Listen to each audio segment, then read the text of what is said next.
Priez donc le maître de la moisson. Tous les mots portent dans cette consigne toute simple de Jésus. Prier, c'est la seule directive qu'il nous laisse, la seule solution qu'il nous propose face au manque d'ouvriers et d'ouvrières pour la moisson de Dieu. Car c'est Dieu qui prépare, qui appelle et qui envoie, mais il ne peut envoyer que ceux et celles qui auront répondu. Prier pour les vocations, c'est prier pour l'appel, et aussi pour les réponses, pour tous ceux et toutes celles qui ont commencé à répondre, qui luttent et souffrent pour répondre, pour tous ceux que déjà le Verbe de Dieu a fasciné et qui cherchent son visage.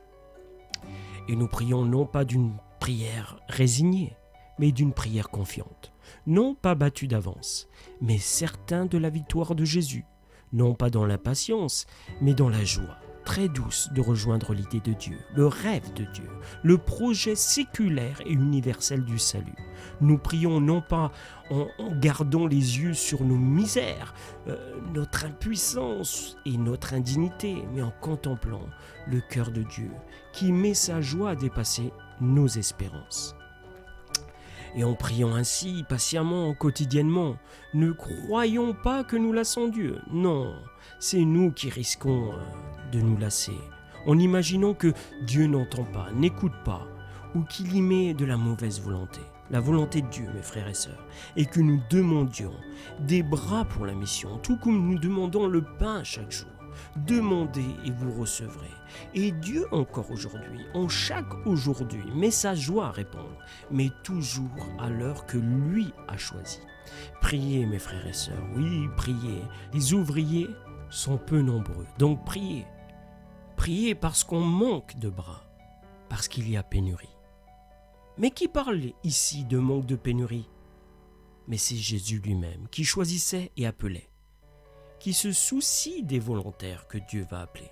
Jésus lui-même qui vient d'envoyer devant lui 2 par 2, 72 disciples. Au moment même où il envoie, Jésus constate que les ouvriers sont peu nombreux. Si donc Jésus, Messie de son vivant sur terre, a perçu le manque, c'est que ce manque de bras durera aussi longtemps que la mission de l'Église.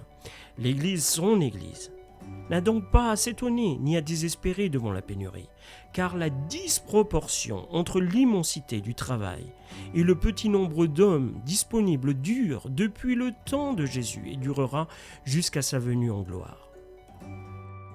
Jusqu'à la parousie, l'Église, pour la moisson de Dieu, sera en manque d'ouvriers et d'ouvrières.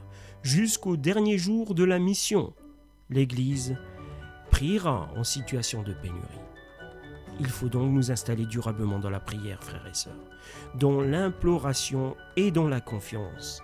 Il faut nous préparer à demander à longueur de vie les choses à Dieu. Ainsi, la prière pour les vocations ne sera pas seulement un moment ponctuel, un réveil saisonnier, mais une dimension de notre prière en l'Église, une pente de notre intercession communautaire.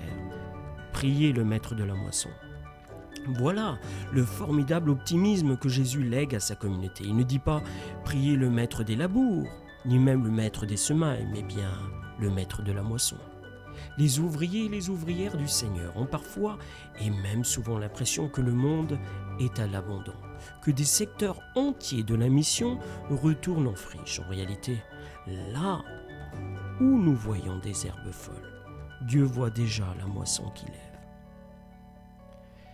Pour Jésus également, pour Jésus missionnaire en Samarie, déjà les champs étaient blancs pour la moisson.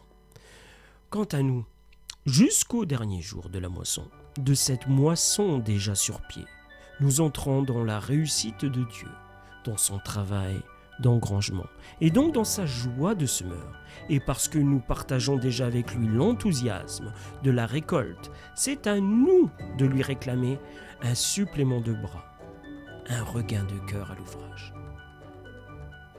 Il les envoya 2 par 2 et il leur dit « Priez ». Voilà ce que nous devons faire, prier. Ceux qui sont envoyés sont aussi ceux qui prient pour la relève. Et ceux qui prient sont déjà envoyés. Ils sont la preuve vivante que Dieu exauce toujours.